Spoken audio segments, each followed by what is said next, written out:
परमेश्वर का हक इंसान किवें दिंदा आ, किने परमेश्वर का हक जिहड़ा बोलण दी गल आखी है। सो अज आप इस विषय दे ते जिहड़ा आ गल करांगे। हालेलुया। सो बड़े ही ध्यान नाल इस कलाम नूं जिहड़ा तुसीं सुनना आ। सब तो पहले मैं गल करांगा कि बहुत सारे लोग जिहड़े आ अज दे समय दे विच मसीहत लोग अपने समय दे विच परमेश्वर का हक जिहड़ा नहीं दे पाते, नहीं दे रहे। ਤਾਂ ਉਹਨਾਂ ਦੇ ਜੀਵਨਾਂ ਦੇ ਵਿੱਚ ਪਰਮੇਸ਼ਰ ਦਾ ਹੱਕ ਨਾ ਦੇਣ ਨਾਲ ਕੀ ਪ੍ਰੋਬਲਮਸ ਆਉਂਦੀਆਂ ਨੇ, ਕੀ ਪਰੇਸ਼ਾਨੀਆਂ ਆਉਂਦੀਆਂ ਨੇ, ਆਪਾਂ ਅੱਜ ਉਸ ਦੇ ਉੱਤੇ ਵਿਚਾਰ ਚਰਚਾ ਜਿਹੜੀ ਹੈ ਜ਼ਰੂਰ ਕਰਾਂਗੇ। ਹਾਲੇਲੂਇਆ। ਸੋ ਸਭ ਤੋਂ ਪਹਿਲਾਂ ਮੈਂ ਤੁਹਾਡੇ ਸਾਹਮਣੇ ਇੱਕ ਖੁਦਾ ਦੇ ਕਲਾਮ ਪੜ੍ਹਨਾ ਚਾਹੁੰਦਾ ਹਾਂ। ਜੇ ਤੁਸੀਂ ਬਾਈਬਲ ਦੇ ਵਿੱਚੋਂ ਪੜ੍ਹੋਗੇ ਤਾਂ ਤੁਹਾਨੂੰ ਜ਼ਰੂਰ ਇਸ ਵਚਨ ਨੂੰ ਮਿਲੇਗਾ ਔਰ ਇਸ ਤੁਹਾਨੂੰ ਪੜ੍ਹਨ ਦੇ ਵਿੱਚ ਬੜਾ ਅੱਛਾ ਲੱਗੇਗਾ। ਜੈਨੇਸਿਸ ਦੀ ਕਿਤਾਬ, ਉਤਪਤੀ ਦੀ ਕਿਤਾਬ, ਉਹਦਾ 4 ਅਧਿਆਏ, ਉਹਦਾ 4 ਤੋਂ ਲੈ ਕੇ एक तो लेके 4 वचन मैं तेरे सामने पढ़ांगा।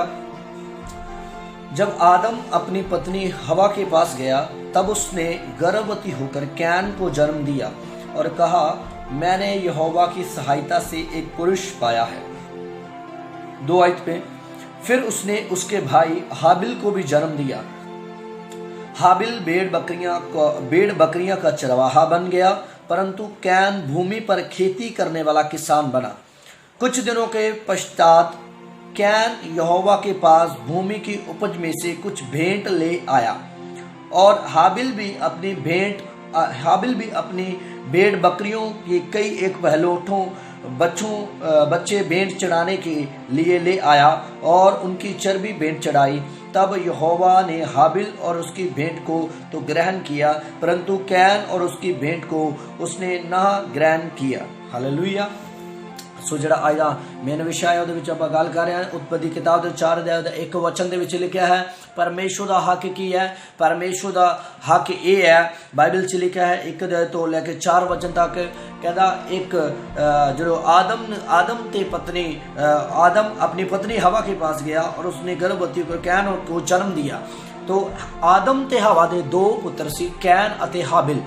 कैन अते हाबिल जिहड़ा कैन सीगा, बाइबल च लिखिया कैन जिहड़ा खेती, हाबिल भेड़ बकरियों को कुछ चरवाहा बन गया। हाबिल जिहड़ा सी भेड़ बकरियां चराउंदा सी और जिहड़ा दूसरा भरा सी वो कैन वो जिहड़ा खेती करदा सी। सर बोलो हालेलुया। मैं दोबारा तो इस आयत को पढ़ांगा, ध्यान से सुनना।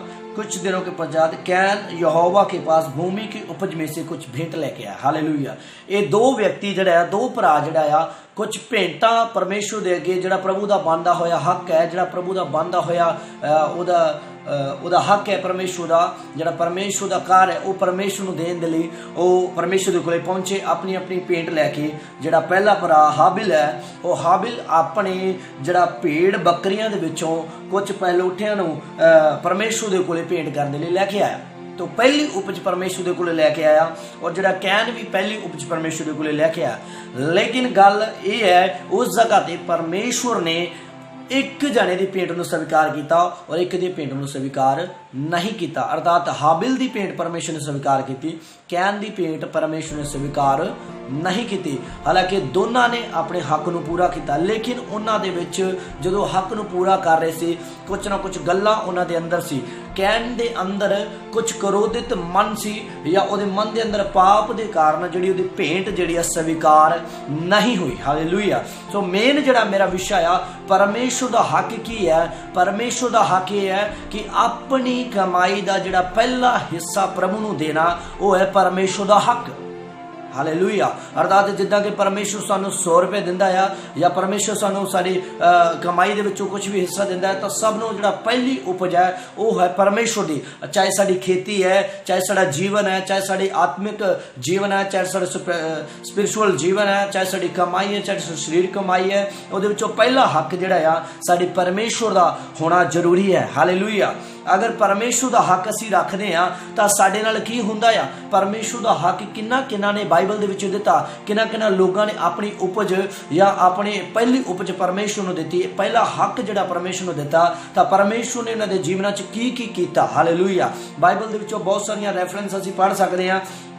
जिस तरह एक विधवा औरत के बारे आप पढ़ते हैं मैथ्यू चैप्टर दे विच विधवा औरत जिहड़ी है एक ਉਹਨੇ ਆਪਣੇ ਪਰਮੇਸ਼ਰ ਦੇ ਲਈ ਉਹਨੇ 2 ਦਮੜੀਆਂ ਜਿਹੜੀਆਂ ਉਹਦੇ ਕੋਲੇ ਸੀ, ਉਹਨੇ ਉਹੀ 2 ਦਮੜੀਆਂ ਜਿਹੜੀਆਂ ਆਪਣੇ ਪਰਮੇਸ਼ਰ ਦੇ ਜਿਹੜੇ ਗੋਲਕ ਦੇ ਵਿੱਚ ਆਪਣੇ ਪਰਮੇਸ਼ਰ ਦੇ ਉੱਤੇ ਦਾਨ ਪਾਤਰ ਦੇ ਵਿੱਚ ਪਾਈਆਂ, ਕਿਉਂਕਿ ਉਹਨੇ ਉਹ ਸਭ ਮਨ ਦੇ ਨਾਲ ਔਰ ਪਹਿਲਾ ਹੱਕ ਸਮਝ ਕੇ ਪਰਮੇਸ਼ਰ ਦੇ ਸਾਹਮਣੇ ਉਹਨਾਂ 2 ਦਮੜੀਆਂ ਨੂੰ ਪਾਇਆ। ਸਾਰੇ ਬੋਲੋ ਹਾਲੇਲੂਇਆ। ਸੋ ਅੱਜ ਬਹੁਤ ਸਾਰੇ ਲੋਕ ਜਿਹੜੇ ਆ ਕਿਉਂ ਪਰੇਸ਼ਾਨੀਆਂ ਦੇ ਵਿੱਚ ਆਉਂਦੇ ਆ, ਕਿਉਂ ਤੰਗੀਆਂ ਦੇ ਵਿੱਚ ਆਉਂਦੇ ਆ, ਕਿਉਂ ਤਣਾਅ ਦੇ ਵਿੱਚ ਆਉਂਦੇ ਆ, ਕਿਉਂ ਬਿਮਾਰੀਆਂ ਦੇ ਵਿੱਚ ਆਉਂਦੇ ਆ, ਉਹਨਾਂ ਵਿੱਚੋਂ ਕਿਤੇ ਨਾ ਕਿਤੇ ਇਹ ਜ਼ਰੂਰ ਕਾਰਨ ਹੈ ਕਿ ਉਹ ਪਰਮੇਸ਼ਰ ਦੇ ਲਈ ਆਪਣੇ ਹੱਥ ਨੂੰ ਨਹੀਂ ਖੋਲਦੇ, ਪਰਮੇਸ਼ਰ ਦੇ ਲਈ ਆਪਣੀ ਕਮਾਈ ਦੇ ਵਿੱਚੋਂ ਦਸਵੰਧ ਨੂੰ ਨਹੀਂ ਦਿੰਦੇ, ਪਰਮੇਸ਼ਰ ਦੇ ਲਈ ਆਪਣੀ ਕਮਾਈ ਦਾ ਹੱਕ ਜਿਹੜਾ ਪਰਮੇਸ਼ਰ ਨੂੰ ਨਹੀਂ ਦਿੰਦੇ। ਤਾਂ ਉਹ ਪਰਮੇਸ਼ਰ ਦੇ ਜੋ ਹੱਕ ਦੇਣਾ ਬੰਦ ਕਰ ਦੇਣ ਜਾਂ ਪਰਮੇਸ਼ਰ ਨੂੰ ਹੱਕ ਨਹੀਂ ਦਿੰਦੇ, ਤਾਂ ਪਰਮੇਸ਼ਰ ਵੀ ਉਹਨਾਂ ਲਈ ਆਪਣੇ ਆਕਾਸ਼ ਦੇ ਦਰਵਾਜ਼ੇ ਜਿਹੜਾ ਬੰਦ ਕਰ ਦਿੰਦਾ ਹੈ। ਅਗਰ ਇਸ ਆਇਤ ਨੂੰ ਪੜ੍ਹਨਾ ਹੈ ਕਿ ਪਰਮੇਸ਼ਰ ਆਪਣੇ ਆਕਾਸ਼ ਦੇ ਦਰਵਾਜ਼ੇ ਕਦੋਂ ਬੰਦ ਕਰਦਾ ਹੈ ਜਾਂ ਕਦੋਂ ਖੋਲਦਾ ਹੈ, ਤਾਂ ਮੈਂ ਤੁਹਾਡੇ ਸਾਹਮਣੇ ਪੜਾਂਗਾ ਮਲਾਕੀ ਦੀ ਅੰਜੀਲ ਉਹਦਾ 3 ਅਧਿਆਏ ਉਹਦਾ 6 ਤੋਂ ਲੈ ਕੇ 9 ਵਚਨ ਤੱਕ। ਸਾਰੇ ਇਸ ਵਚਨ ਨੂੰ ਅਗਰ ਤੁਹਾਡੇ ਕੋਲੇ ਬਾਈਬਲ ਤੁਸੀਂ ਪੜ੍ਹੋਗੇ, ਇਸ ਵਚਨ ਨੂੰ ਸੁਣ ਕੇ, ਤਾਂ ਜ਼ਰੂਰ ਇਸ ਵਚਨਾਂ ਨੂੰ ਪੜ੍ਹਨਾ ਜੋ ਮੈਂ ਰੈਫਰੈਂਸ ਤੁਹਾਨੂੰ ਦੇਵਾਂਗਾ। 3 ਅਧਿਆਏ ਉਹਦਾ ਮਲਾਕੀ 3 ਅਧਿਆਏ ਉਹਦਾ 6 ਤੋਂ ਲੈ ਕੇ 9 वचन तक। क्योंकि मैं यहोवा बदलता नहीं, इसी कारण हे याकूब की संतान तुम नष्ट नहीं हुए। अपने पुरखाओं के दिनों से तुम लोग मेरी विधियों से हटते आए हो और उनका पालन नहीं करते। तुम मेरी ओर फिरो, तब मैं भी तुम्हारी ओर फिरूंगा। सेनाओं के यहोवा का यही वचन है। परंतु तुम पूछते हो हम किस बात में फिरे। ਹੁਣ ਤੁਸੀਂ ਕਹਿੰਦੇ ਹੋ ਅਸੀਂ ਵਰਤ ਵੀ ਰੱਖਿਆ, ਪ੍ਰਾਰਥਨਾ ਵੀ ਕੀਤੀ, ਅਸੀਂ ਗੀਤ ਵੀ ਗਾਣੇ, ਅਸੀਂ ਬੰਦਗੀ ਦੇ ਵੀ ਜਾਣੇ ਆ, ਅਸੀਂ ਐਤਵਾਰ ਵੀ ਬੰਦਗੀ ਜਾਣੇ ਆ, ਪਰ ਬਾਈਬਲ 'ਚ ਲਿਖਿਆ ਤੁਸੀਂ ਪੁੱਛਦੇ ਹੋ ਕਿ ਕਿਹੜੀ ਗੱਲ ਸਾਡੇ ਅੰਦਰ ਜਿਹੜੀ ਨਹੀਂ ਪੂਰੀ, ਜਿਹਦੇ ਕਾਰਨ ਅਸੀਂ ਫਿਰ ਤੋਂ ਦੁਬਾਰਾ ਨਸ਼ਟ ਹੁੰਦੇ ਹਾਂ, ਜਿਹਦੇ ਕਾਰਨ ਅਸੀਂ ਫਿਰ ਤੋਂ ਦੁਬਾਰਾ ਬਿਮਾਰ ਹੁੰਦੇ ਹਾਂ। ਉਹ ਕਿਹੜੀ ਗੱਲ ਹੈ? ਉਹ ਕਿਹੜੀ ਗੱਲ ਹੈ? ਪਰਮੇਸ਼ਰ ਤੁਹਾਨੂੰ ਉਸ ਗੱਲ ਨੂੰ ਦੱਸਣਾ ਚਾਹੁੰਦਾ। ਉਹ ਇਹ ਹੈ ਕਿ ਮਨੁष्य परमेश्वर को धोखा दे सकता है, पर देखो तुम मुझको धोखा देते हो। हालेलुया। आगे पढ़ांगे।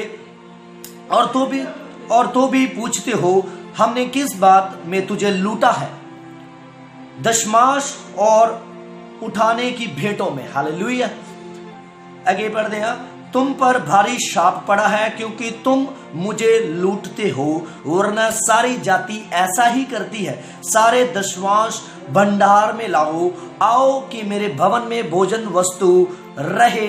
और सेनाओं का यहोवा यह कहता है कि ऐसा करके मुझे परखो कि मैं आकाश के झरोखे तुम्हारे लिए खोलकर तुम्हारे ऊपर अपरंपार आशीष की वर्षा करता हूं कि नहीं। आगे लिखा है, मैं तुम्हारे लिए नाश करने वालों को ऐसा घुड़कूंगा कि वह तुम्हारी भूमि की उपज नष्ट ना करेगा और तुम्हारी दाखलताओं के फल कच्चे ना गिरेंगे। सेनाओं के यहोवा का यही वचन है। सारे बोलो हालेलुया। इस वचन ਦੇ ਵਿੱਚ बहुत ही ज़्यादा गहराई चीज़ ਅਸੀਂ पढ़ते हाँ। इतने लिखा हिंट है द दशमांश की चोरी। ਅੱਜ बहुत सारे ਜਿਹੜੇ ਲੋਕ ਹੈ ਮਸੀਹੀ ਲੋਕ ਹੋ ਕੇ ਵੀ ਜਦੋਂ ਇੱਕ ਅਸੀਂ ਪਰਮੇਸ਼ਰ ਦਾ ਹੱਕ ਦੀ ਚੋਰੀ ਕਰਦੇ ਹਾਂ, ਜੋ ਪਰਮੇਸ਼ਰ ਦਾ ਹੱਕ ਰੱਖਣਾ ਬੰਦ ਕਰਦੇ ਹਾਂ, ਜੋ ਉਹਦੇ ਹੱਕ ਨੂੰ ਅਸੀਂ ਕਲੋਜ਼ ਕਰਦੇ ਹਾਂ, ਆਪਣੀ ਜੇਬ ਨੂੰ ਕਲੋਜ਼ ਕਰਦੇ ਹਾਂ, ਤਾਂ ਪਰਮੇਸ਼ਰ ਕਹਿੰਦਾ ਹੈ ਕਿ ਤੁਸੀਂ ਮੈਨੂੰ ਲੁੱਟਦੇ ਹੋ, ਤੁਸੀਂ ਮੈਨੂੰ ਧੋਖਾ ਦਿੰਦੇ ਹੋ। ਜੋ ਅਸੀਂ ਪਰਮੇਸ਼ਰ ਨੂੰ ਧੋਖਾ ਦਿੱਤਾ, ਜੋ ਅਸੀਂ ਆਪਣੇ ਗੁਰੂ ਨੂੰ, ਆਪਣੇ ਉਸਤਾਦ ਨੂੰ, ਅਰਥਾਤ ਆਪਣੇ ਪਰਮੇਸ਼ਰ ਯਿਸੂ ਮਸੀਹ ਗੁਰੂ ਨੂੰ ਜੋ ਅਸੀਂ ਧੋਖਾ ਦਿੰਦੇ ਹਾਂ, ਜਦੋਂ ਅਸੀਂ ਉਹਨੂੰ ਲੁੱਟਦੇ ਹਾਂ, ਤਾਂ ਜ਼ਰੂਰ ਹੈ ਕਿ ਸਾਨੂੰ ਲੁੱਟਣ ਵਾਲੇ ਡਾਕਟਰ ਬੈਠੇ ਨੇ, ਸਾਨੂੰ ਲੁੱਟਣ ਵਾਲਾ ਜਿਹੜਾ ਸਾਡਾ ਲੋਕ ਜਿਹੜੇ ਨਜਾਇਜ਼ ਪੈਸਾ ਸਾਡਾ ਲੱਗਦਾ, ਉਹ ਲੋਕ ਸਾਨੂੰ ਲੁੱਟਣ ਵਾਲੇ ਬੈਠੇ ਨੇ। फिर असी बोलते हैं कि असी प्रार्थना करते हैं, असी आराधना करते हैं, असी वचन पढ़ते हैं, असी बाइबल पढ़ते हैं, असी ऐतवार बंदगी ते जाने, फिर भी असी अगे क्यों नहीं वध रहे, फिर भी फाइनैंशियल तौर पर असी अगे क्यों नहीं वध रहे, फिर भी साडे जीवनां दे विच हले तक कोई शराब क्यों है, हले तक कोई गरीबी का शराब क्यों है, हजे तक साडी जेब के अंदर पैसा क्यों नहीं टिकदा, हजे तक साडे वॉलेट के अंदर पैसा क्यों नहीं टिकदा। इहदा मेन कारण है क्योंकि असी किते ना किते अपने दशवांश नूं या अपने परमेश्वर के हक नूं असी रोकिया है और उहनूं असी लुटिया है। जो असीं प्रभु नूं लुटदे हां तां सचमुच प्रभु ओहदा बदला लोग ਉਹਦਾ बदला परमेश्वर लेंदा है और लोग आके सानू लुटदे आ और असीं दिन प्रति दिन डाउन होंदे जाने आ। फाइनैंशियल तौर दे विच, शरीरिक तौर दे विच, आत्मिक तौर दे विच भी शैतान सानू लुटदा है और आके लोग भी सानू लुटदे ने। हालेलुया। क्योंकि असीं अपने परमेश्वर नूं धोखा दिंदे आ, असीं अपने परमेश्वर नूं लुटदे हां। सो मेरे प्रियो, अज तुसीं जानना है कि असीं परमेश्वर नूं लुटना नहीं है, बल्कि असीं की करना, असीं परमेश्वर दा हक है, ओहदा दसवांश है, अपनी कमाई दा 10वां हिस्सा परमेश्वर ਨੂੰ देना है। सारे बोला हालेलुया। परमेश्वर की करना है, देना है। और बाइबल च लिखा ਉਹਦੇ ਪਿੱਛੇ ਸਾਨੂੰ ਇੱਕ ਬਲੈਸਿੰਗ ਦਿੱਤੀ ਹੈ। ਅਗਰ ਅਸੀਂ ਪਰਮੇਸ਼ਰ ਨੂੰ ਆਪਣਾ 10ਵਾਂ ਹਿੱਸਾ ਦਿੰਨੇ ਆ, ਆਪਣੀ ਕਮਾਈ ਦਾ ਹਿੱਸਾ ਅਸੀਂ ਪਰਮੇਸ਼ਰ ਨੂੰ ਦਿੰਨੇ ਆ, ਆਪਣੀ ਕਮਾਈ ਦਾ ਹਿੱਸਾ ਉਸ ਪਰਮੇਸ਼ਰ ਨੂੰ ਦਿੰਨੇ ਆ ਜਿਹੜਾ ਸਾਨੂੰ ਤਾਕਤ ਦਿੰਦਾ ਹੈ ਕਮਾਉਣ ਦੀ। ਅਗਰ ਅਸੀਂ ਆਪਣੀ ਕਮਾਈ ਦਾ ਹਿੱਸਾ ਦਿੰਨੇ ਆ ਜਾਂ ਅਸੀਂ ਉਹ ਜੋ ਹੱਕ ਪਰਮੇਸ਼ਰ ਨੂੰ ਦਿੰਨੇ ਆ ਤਾਂ ਕੀ ਕਰਦਾ ਹੈ ਪਰਮੇਸ਼ਰ? ਬਾਈਬਲ ਚ ਲਿਖਿਆ है, एक बार तुझे ध्यान पढ़ो जे, उधर लिखा ऐसा करके मुझे परखो कि मैं आकाश के चरोखे तुम्हारे लिए खोल कर तुम्हारे ऊपर अपरंपार आशीष की वर्षा करता हूं कि नहीं। हालेलुया। सेनाओं का यहोवा यह कहता है।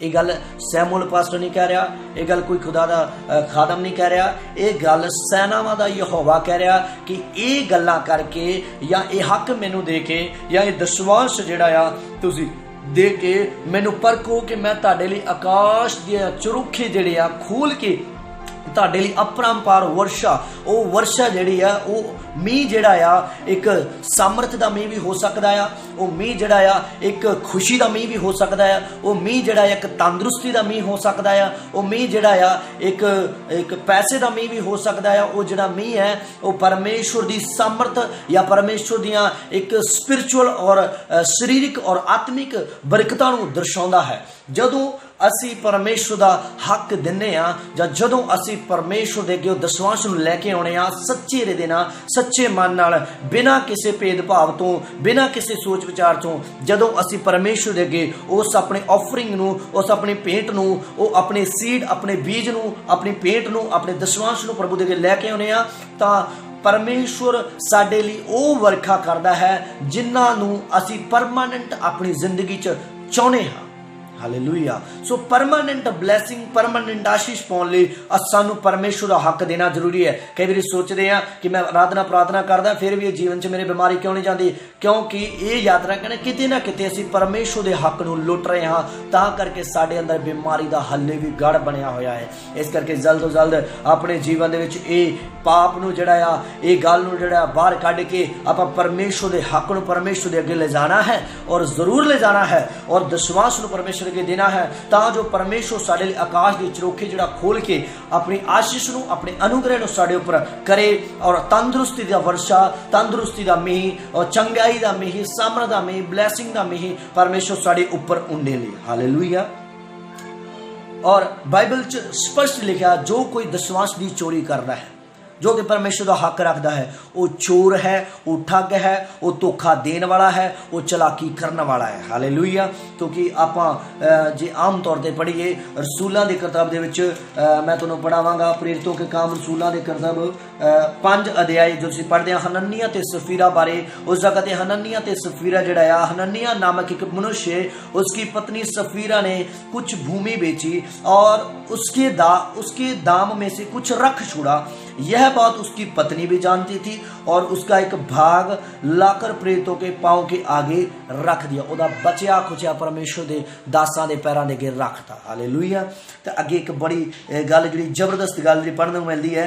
पतरस ने कहा, हे हननिया, शैतान ने तेरे मन में यह बात क्यों डाली? देखो जो असीं परमेश्वर के दान नूं घुटदे आ ना, जो असीं परमेश्वर के दान देने दे विच लेट होंदे आ ना, जो असीं विश्वास नूं नपदे आ ना, जो विश्वास की चोरी करदे आ, उहनूं खा जांदे आ, या जो असीं विश्वास नूं लेट करदे आ, जो असीं परमेश्वर के दास दे कोल उस विश्वास नूं लेट देवांगे या लेट उस विश्वास नूं पहुंचाउने आ तां उहदा मतलब है कि बाइबल च लिखिआ कहंदा शैतान ने तेरे मन में यह बात क्यों डाली। शैतान उदों साडे मन दे विच ओह गल्लां नूं एंटर करता है ताकि असीं दसवांश नूं लेट करिए, अपने दसवंध नूं ऑफरिंग नूं लेट करिए ताकि जिहड़ा परमेश्वर तो इहनूं एक श्राप मिले या परमेश्वर तो इहदे ते वर्खा, वो आशीष, वो सामर्थ्य, उस तंदुरुस्ती वर्खा इहदे ते ना होवे। शैतान ये चाहुंदा है तां शैतान जिहड़ा साडे ऑफरिंग नूं लेट करदा है या साडे मन च शक पाउंदा है कि असीं ऑफरिंग ना दईए, असीं दसवांश ना दईए, जे असीं दसवांश दे तां अगले महीने दसवांश दे दांगे, उस तो अगले महीने दसवांश दे दांगे, इन्नी तरीक नूं दे दांगे, आ कर दांगे। ਤੁਸੀਂ ਇਸ ਤਰੀਕੇ ਨਾਲ ਗੱਲਾਂ ਕਰਦੇ ਆ ਸਾਡੇ ਮਨ 'ਚ, ਉਹਦਾ ਮਤਲਬ ਹੈ ਕਿ ਸ਼ੈਤਾਨ ਚਾਹੁੰਦਾ ਹੈ ਕਿ ਇਹ ਆਪਣੀ ਆਸ਼ੀਸ਼ ਨੂੰ, ਉਹ ਤੰਦਰੁਸਤੀ ਵਾਲੀ ਵਰਖਾ ਨੂੰ, ਜਿਹੜੀ ਮਲਾਕੀ ਦੀ ਕਿਤਾਬ 'ਚ ਪਰਮੇਸ਼ਰ ਨੇ ਦੱਸਿਆ ਹੈ 3 ਅਧਿਆਏ ਉਹਦਾ 6 ਤੋਂ 9 ਵਚਨ ਦੱਸਿਆ, ਉਹ ਵਰਖਾ ਇਹਦੇ ਤੇ ਨਾ ਹੋਵੇ, ਇਹ ਸ਼ੈਤਾਨ ਚਾਹੁੰਦਾ ਹੈ। ਤਾਂ ਮੈਂ ਚਾਹੁੰਦਾ ਕਿ ਆਪਣੀ ਵਰਖਾ ਪਰਮੇਸ਼ਵਰ ਤੋਂ ਲਓ, ਉਹਨੂੰ ਬੋਲੋ ਪਰਮੇਸ਼ਵਰ ਅਪਰੰਪਾਰ ਵਰਖਾ ਸਾਡੇ ਤੇ ਕਰ, ਮੈਂ ਤੇਰੇ ਦਰਸ਼ਵਾਂਸ਼ ਨੂੰ ਕੱਢਾਂਗਾ, ਮੈਂ ਤੇਰੇ ਲਈ ਆਫਰਿੰਗ ਕਰਾਂਗਾ, ਮੈਂ ਤੇਰੇ ਲਈ ਪੇਂਟ ਦੇਵਾਂਗਾ, ਮੈਂ ਆਪਣੀ ਪੇਂਟ ਨੂੰ ਕਦੇ ਲੇਟ ਨਹੀਂ ਹੋਣ ਦੇਵਾਂਗਾ, ਮੈਂ ਜਲਦ ਤੋਂ ਜਲਦ अपनी पेट ਨੂੰ तेरे हजूर च लेके आवांगा। सारे बोलो हालेलुया।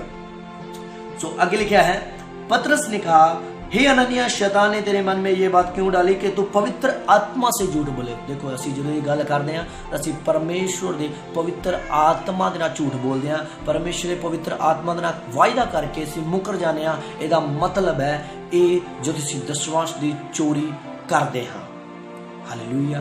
हननी ते सफीरा ने साफ साफ बाइबल दे विच उन्हां बारे लिखिया हैगा कि जदों उन्होंने दशवांश दी चोरी की, जदों उन्होंने पेंट दी चोरी की, उहदे विचों हेरा फेरी करन दी कोशिश की, तां परमेश्वर दे कलाम च लिखिया हननिया ते सफीरा नूं 1 सेकंड दे अंदर अंदर परमेश्वर ने इहो जिहा शराप दे के उन्हां नूं मृत्यु दे गड्ढे दे विच डाल दिता। हालांकि परमेश्वर चाहुंदा सी कि उन्हां ते तंदुरुस्ती दी वर्खा होवे, लेकिन परमेश्वर दे आत्मा ने उन्हां नूं मौका दिता। हननिया ते सफीरा ने मौका लैके भी परमेश्वर ने झूठ बोलिया और परमेश्वर का जिहड़ा हथ है उन्हां तो दूर चला गया। देखो जो परमेश्वर का हथ साडे दूर चला जाता है तो उसका मतलब है कि साडा जीवन एक नरक बन जाता है। जिथे परमेश्वर की दया ना होवे वो चीज़ नरक हुंदी है। सो मेरे प्रियो, असी परमेश्वर की दया तो पासे नहीं हटना, असी परमेश्वर की दया दे हेठ रहना है, उहदे हुक्मां नूं मनना है, उहदीआं आग्यावां नूं टालना नहीं है, क्योंकि असी परमेश्वर के लोग हैं जो असी परमेश्वर के हक नूं दिंदे हां। हालेलुया। सुन ध्यान नाल, जिसे परमेश्वर के हक नूं दिंदे हां, जद परमेश्वर की दशवांश दी पेंट दी ऑफरिंग नूं दिंदे हां, ਉਹ ਜਦੋਂ ਅਸੀਂ परमेश्वर के हजूर च ਅਸੀਂ ਜਦੋਂ ਪਹੁੰਚਾਉਣੇ ਹਾਂ ਤਾਂ सचमुच प्रभु का दास ਉਹਦੇ ਲਈ ਇੱਕ ਦੁਆ ਕਰਦਾ ਹੈ। प्रभु का खादम ਉਹਦੇ ਲਈ ਜਦੋਂ ਦੁਆ ਕਰਦਾ ਹੈ ਤਾਂ ਉਹਦੇ ਜੀਵਨ 'ਚ ਬੜੀਆਂ ਬਰਕਤਾਂ ਹੁੰਦੀਆਂ, ਬੜੀਆਂ ਆਸ਼ੀਸ਼ਾਂ ਹੁੰਦੀਆਂ, ਅਸਮਾਨ ਦੇ ਚਰਾਕੇ ਖੋਲ੍ਹਦੇ ਨੇ परमेश्वर ਦੇ ਲਈ। ਔਰ सचमुच ਜਦੋਂ ਲੋੜ, ਉਹਦੀ ਜ਼ਰੂਰਤ, ਉਹਦੀ ਲੋੜ, ਉਹਦੀ ਘਟੀ ਪੂਰੀ ਹੁੰਦੀ ਹੈ ਤਾਂ परमेश्वर ਦੇ ਦਾਸ ਤੋਂ ਉਹਦੇ ਲਈ ਇੱਕ ਦੁਆ ਨਿਕਲਦੀ ਹੈ, ਇੱਕ ਆਸ਼ੀਸ਼ਮय ਦੁਆ ਨਿਕਲਦੀ ਹੈ, ਇੱਕ ਦੁਆ ਨਿਕਲਦੀ ਕਿ सचमुच प्रभु तू मेरी जरूरत ਨੂੰ पूरा ਕੀਤਾ। और यही गल सुन के परमेश्वर ਜਿਹੜੇ ਬੰਦੇ ਨੇ ਆਫਰਿੰਗ ਦਿੱਤਾ ਤਾਂ परमेश्वर उस ਬੰਦੇ ਨੂੰ ਵਧਾਉਂਦਾ ਹੈ, आशीषमय करता है। सारे बोलो हालेलुया। आशीषमय करता है। सो आज का टॉपिक है don't be let your offering. परमेश्वर के दशवंध नूं लेट ना करो और ना ही उहदे हक नूं रखो। परमेश्वर के दशवांश नूं परमेश्वर के हजूर च पहुंचाओ ताकि तुसी परमेश्वर तो वो आशीष, वो वर्षा, तंदुरुस्ती वाली वर्षा परमेश्वर तो लै सको। हालेलुया। सो अगली जिहड़ी गल है, जिन्होंने हक रखा, देखो आप बाइबल चो पढ़ चुके हैं हननिया ते सफीरा वाले, जिन्होंने हक परमेश्वर दे रखा, उन्होंने जीवनों के विच बहुत सारिया प्रॉब्लम्स खड़ियां हुई। ये दशवांश देने बारे किन्ने किन्ने बोलिया है। आप पढ़ांगे व्यवस्था विवरण की किताब 14 अध्याय उसका 22 वचन मैं तुहाडे सामने पढ़ांगा।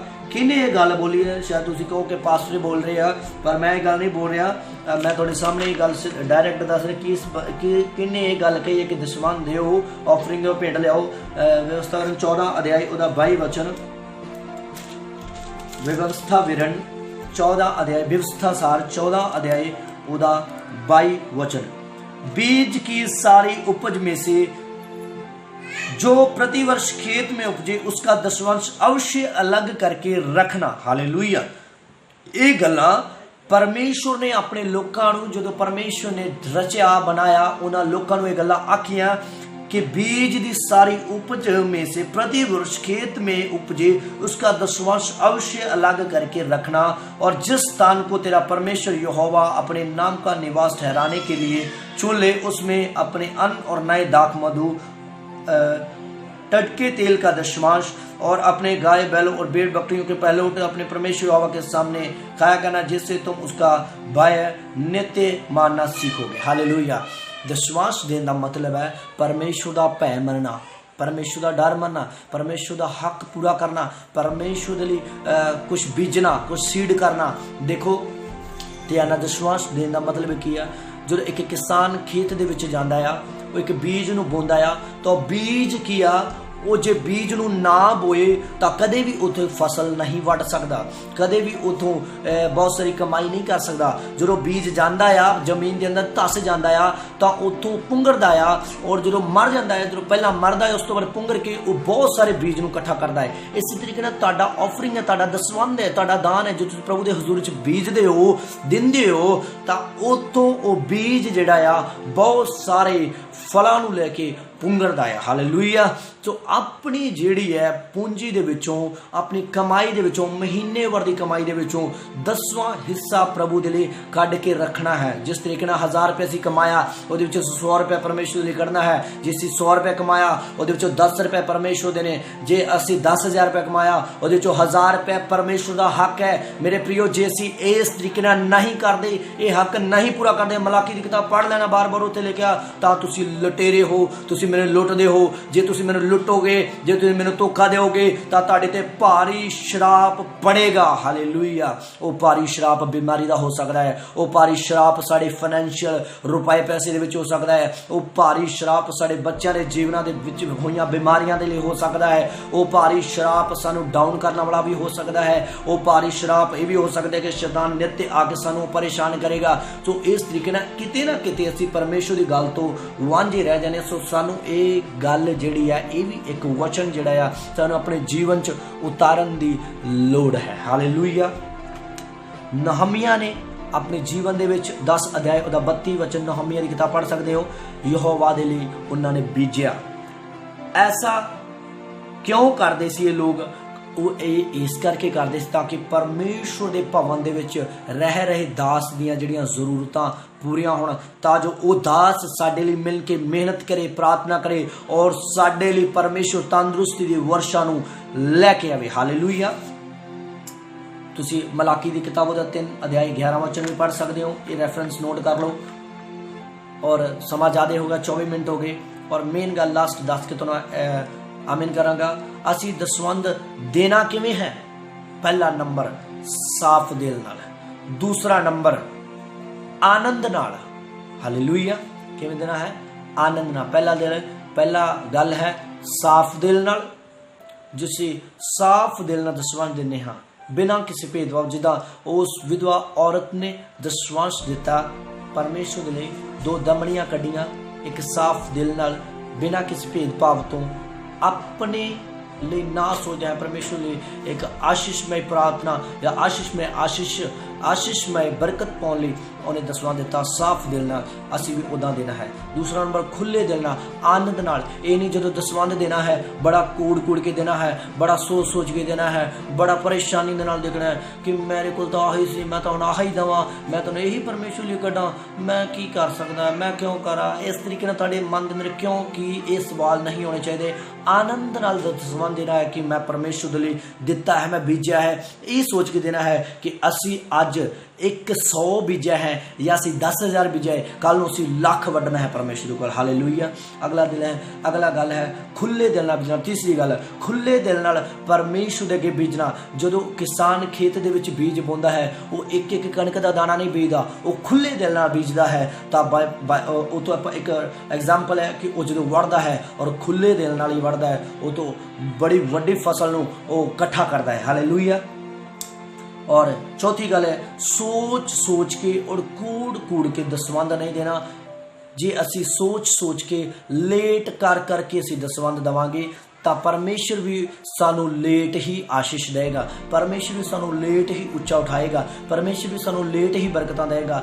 ਜਦੋਂ ਅਸੀਂ ਪਰਮੇਸ਼ਰ ਦੇ ਲਈ ਦਸਵੰਧ ਨੂੰ ਸੁੱਖ ਲਿਆ, ਜਦੋਂ ਅਸੀਂ ਪਰਮੇਸ਼ਰ ਲਈ ਦਸਵੰਧ ਨੂੰ ਬੋਲਤਾ ਕਿ ਪਰਮੇਸ਼ਰ ਮੈਂ ਚਰਚ ਦੇ ਵਿੱਚ ਦਸਵੰਧ ਦੇਵਾਂਗਾ, ਪਰਮੇਸ਼ਰ ਮੈਂ ਤੇਰੇ ਦਾਸ ਦੀ ਜ਼ਰੂਰਤ ਨੂੰ ਪੂਰਾ ਕਰਾਂਗਾ, ਪਰਮੇਸ਼ਰ ਮੈਂ ਤੇਰੇ ਦਾਸ ਦੇ ਕੋਲ ਇਸ ਆਫਰਿੰਗ ਨੂੰ ਪਹੁੰਚਾਵਾਂਗਾ। ਜਦੋਂ ਅਸੀਂ ਗੱਲ ਕਹਿਤੀ ਤਾਂ ਉਹ ਪਰਮੇਸ਼ਰ ਦੇ ਲਈ ਇੱਕ ਵਾਅਦਾ ਹੋ ਗਿਆ। ਉਸ ਵਾਅਦੇ ਤੋਂ ਕਦੇ ਮੁਕਰਨਾ ਨਹੀਂ ਹੈ, ਉਸ ਵਾਅਦੇ ਤੋਂ ਕਦੇ ਪਿੱਛੇ ਨਹੀਂ ਹਟਣਾ। ਉਹ ਵਾਅਦੇ ਨੂੰ ਹਮੇਸ਼ਾ ਲਈ पूरा करते रहना है। जो देखो तुसी प्रभु दे लिए करके देखोगे तो मैं विश्वास करते जो तुसी 1000 बीजोगे तो 10,000 वडोगे, 10,000 बीजोगे तुसी लाख वडोगे परमेश्वर दे लिए। इस तरीके नाल परमेश्वर तुहानू उच्चा उठांदा है। बाइबल च लिखिया परमेश्वर किस दा कर्जदार नहीं है, परमेश्वर उन्हें दुगना दिंदा है। मेरे जीवन दी टेस्टमनी है, साडे परिवार दी टेस्टमनी है। असी इस ऑफरिंग ਨੂੰ ਬੀਜਦੇ ਹਾਂ। ਅਸੀਂ ਜਦੋਂ ਵੀ ਕਿਤੇ ਮੀਟਿੰਗ ਦੇ ਲਈ ਜਾਂਦੇ ਹਾਂ ਤਾਂ ਅਸੀਂ ਪਰਮੇਸ਼ਵਰ ਲਈ ਇੱਕ ਸੀਡ ਬੋਨੇ ਆ, ਉਹਦੇ ਵਿੱਚੋਂ ਅਸੀਂ ਹਿੱਸਾ ਕੱਢਦੇ ਪਰਮੇਸ਼ਵਰ ਦਾ, ਤੇ ਪਰਮੇਸ਼ਵਰ ਸਾਨੂੰ ਕਿਸੇ ਗੱਲ ਦੀ ਕਮੀ ਨਹੀਂ ਰਹਿਣ ਦਿੰਦਾ। ਮੇਰੇ ਪਿਓ, ਅੱਜ ਤੁਸੀਂ ਵੀ ਜੇ ਇਹ ਵਚਨ ਨੂੰ ਆਪਣੇ ਜੀਵਨ 'ਚ ਉਤਾਰਦੇ ਹੋ ਤਾਂ ਪਰਮੇਸ਼ਵਰ ਤੁਹਾਨੂੰ ਕਿਸੇ ਗੱਲ ਦੀ ਕਮੀ ਨਹੀਂ ਰਹਿਣ ਦਿੱਤਾ। ਮੈਂ ਜਾਣਦਾ ਹਾਂ ਜਿਨ੍ਹਾਂ ਲੋਕਾਂ ਨੇ ਸਾਡੇ ਨਾਲ ਵਾਅਦਾ ਕੀਤਾ ਹੈ ਪਰਮੇਸ਼ਵਰ ਦੇ ਜ਼ਰੀਏ 'ਚ ਅਸੀਂ ਇਸ ਚਰਚ ਨੂੰ ਆਫਰਿੰਗ ਦੇਵਾਂਗੇ, ਅਸੀਂ ਪਰਮੇਸ਼ਵਰ ਦੇ ਦਾਸ ਨੂੰ ਆਫਰਿੰਗ ਦੇਵਾਂਗੇ। ਮੈਂ ਜਾਣਦਾ ਹਾਂ। ਸੋ सचमुच उन्होंने लोगों के पिछे दिनों के ऑफरिंग आया है, दान आया है, दसवंध आया है। मैं विश्वास करता परमेश्वर ने उन्होंने उच्चा उठाया है। मैं विश्वास करता परमेश्वर ने आशीषमय किया है। सो मैं विश्वास करता है कि हमेशा हमेशा लिए वो ऐदा ही अपने वायदे को परमेश्वर लिए पूरा करते रहेंगे। परमेश्वर उन्होंने आशीष करेगा। सो जी मेन गल है कि परमेश्वर के हक को नहीं रखना और ना ही परमेश्वर के दसवंध को जो लेट करना। Don't be let your offering. परमेश्वर के जिहड़ी दसवंश नूं लेट नहीं करना और परमेश्वर के दान नूं दसवंश नूं रखना नहीं है। जे इस तरीके असीं करदे हां तां परमेश्वर दे वल्लों आउण वाली वर्खा, आउण वाला मींह, बरकत दा मींह, चंगाई दा मींह, आशीष दा मींह, चंगाई दा मींह, बीमारियां तो दूर होण दा मींह, तंदुरुस्ती दा मींह और वो जड़ा आ बंद हो जाएगा। हालेलुया। सो इस करके अपने आप को इस नियम की पालना करने वाले लोग बनाने। तुहानूं पता एक सच्चा मसीही उहिओ हुंदा है जो परमेश्वर दे लई इन्हां गल्लां नूं पूरा करता है। हालेलुया।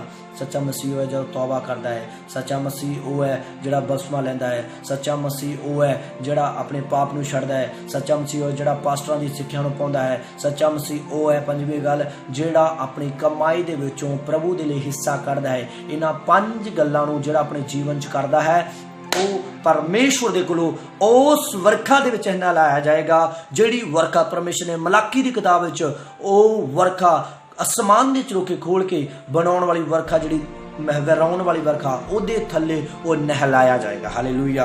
तो जिन्हें जाने इस गल चाहते हैं कि असीं उस तंदुरुस्ती वाली वर्खा के थल्ले आइए। सो उन्हें लोग इस वचन को गौर करन और इहदे ते अमल करन, इस नियम को पूरा करन तां जो परमेश्वर तुहाडे जीवनां दे विच अपनी आशीष नूं, अपनी ब्लैसिंग नूं दवे। और तुसीं रसूलां दे किताब जदों भी पढ़ के देखना देख सकते हो उस समय दे विच बहुत सारे लोगों ने अपनी जमीनां नूं वेच के, अपने पूंजियां नूं वेच के परमेश्वर के दासां दे लई, अपने जिहड़ा उस प्रभु दे भवन दे लई या परमेश्वर के घर दे लई उन्होंने चीज़ों को प्रभु के दासां के पैरों के थले लिया के रखना शुरू करता, पाँव से रखना शुरू करता। तो परमेश्वर ने लोगों को बहुत ही उच्चा उठाया। अर्थात इसका मतलब है कि वो आनंद और खुले दिल और साफ दिल बिना किसी सोच विचार प्रभु के लिए करते थे। सो इस करके इस चीज़ को तुसीं भी करना। परमेश्वर तुहाडे जीवन च आशीषमय उस वर्खा के थले तुहानूं नहलाएगा। ये मेरा वादा है तुहाडे नाल। सो मैं तुहाडे लिए अज प्रार्थना करन जा रहा हाँ। सो अपनी अखां नूं बंद करें, इस वचन अपने प्रार्थना करें, समाप्त करते हैं। खुदावंद यीशु मसीह जो अज का वचन से कलाम सुनाया, इस वचन द्वारा खुदा इन्होंने आशीष मिले, बरकत मिले। और जो अज का वचन है सचमुच प्रभु अज का वचन से कि असी अपने दसवंश को लेट नहीं करांगे, असी अपने ऑफरिंग को लेट नहीं करांगे, असी तेरा हक नहीं रखांगे। जिन्हें लोग इस गल का अंगीकार करते हैं मेरे परमेश्वर उन्हें लोगों के जीवन तेरी आशीष आने पाए प्रभु। हालेलुया। तेरी बरकत आने पे परमेश्वर अदा कलाम साड़ी जिंदगियों के वड्डी बरकत लैके और असी उस वर्खा तले नहलाए जाइए जिहड़ी वर्खा तू सानू मलाकी की किताब दे विच बयान की परमेश्वर। धन्यवाद करदा साड़ी दुआ सुनी यीशु के नाम से आमीन। प्रभु तने इस वचन राशि दे सारा ने जय।